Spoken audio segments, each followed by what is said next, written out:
Young Cube Piyu na tata Tikazi mwana wa mambo anenge ari mambo wechikwambo echitori chikwambo izvi zvandikutaura iexembo akusi kunyepa pinda imufambo takuputika isu takaenda hatisi kupera fanike kalenda tatana yangu ndezvematarenda isai maoko kana tapinda nawana demu handinei nazvo vavengi vangu zvavanotaura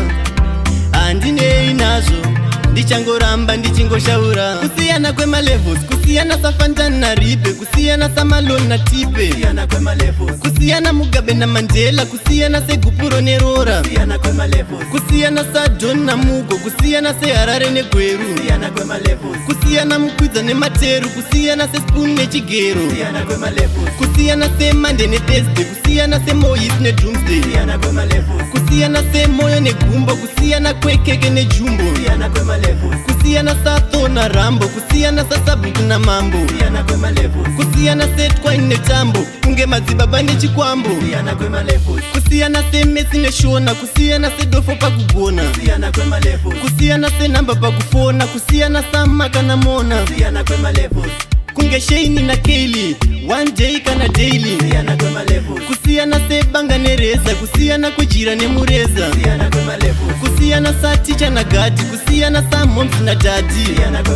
kusiyana sadokta na driver kusiyana kwetsime neriva